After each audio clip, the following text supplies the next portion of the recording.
करणी सेना के अध्यक्ष सुखदेव सिंह गोगामेडी की 5 दिसंबर को जयपुर स्थित उनके घर में घुसकर हत्या कर दी गई थी, जिसके बाद पूरे प्रदेश में माहौल गर्मा गया था। जगह जगह विरोध प्रदर्शन भी हुआ, जिससे पुलिस बल पर दबाव बढ़ने लगा। इसी के चलते कुछ दिनों के अंदर ही राजस्थान पुलिस ने गोगामेडी के दोनों शूटर्स समेत साजिश में शामिल सभी आरोपियों को गिरफ्तार कर लिया।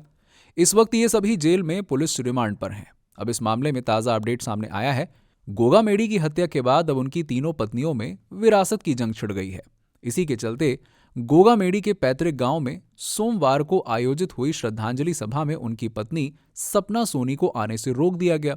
हनुमानगढ़ जिले में आयोजित इस श्रद्धांजलि सभा में भारी भीड़ जमा हुई, लेकिन इस सभा में सिर्फ गोगामेडी की 2 पत्नियां ही शामिल हो पाईं। उनकी तीसरी पत्नी को जाने से मना कर दिया गया। इसके बाद सपना सोनी अपनी लिखित शिकायत लेकर भादरा थाना पहुंची और वहां अधिकारियों को पूरी बात बताई। इस दौरान सुखदेव की पत्नी शीला शेखावत ने सपना सोनी के श्रद्धांजलि सभा में जाने पर अनहोनी होने की आशंका जताई। उन्होंने कहा है कि यहां का माहौल बिगड़ सकता है अगर सपना फिर भी श्रद्धांजलि सभा में आती हैं और कोई भी घटना होती है तो इसकी जिम्मेदार भी वो पूरी तरह से वही होंगी, सपना सोनी ही। ऐसे में सपना सोनी ने शीला शेखावत पर सुखदेव की संपत्ति पर नजर होने का आरोप लगाया।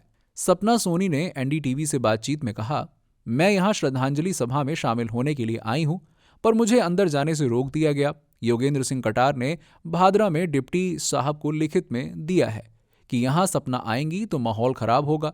सपना के साथ कुछ भी हो सकता है तो उसकी जिम्मेदार वो खुद होंगी।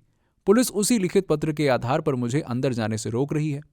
उनका कहना है कि अगर आप फिर भी जाना चाहो तो आगे जो कुछ भी होगा उसकी जिम्मेदार आप स्वयं होंगी।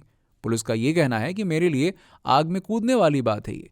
शीला शेखावत राजपूत समाज से हैं, इसीलिए सिर्फ उसे ही गोगामेडी की पत्नी माना जा रहा है, जबकि शकुंतला चौधरी और मैं अलग जाति से हैं, इसीलिए हमें रोका जा रहा है।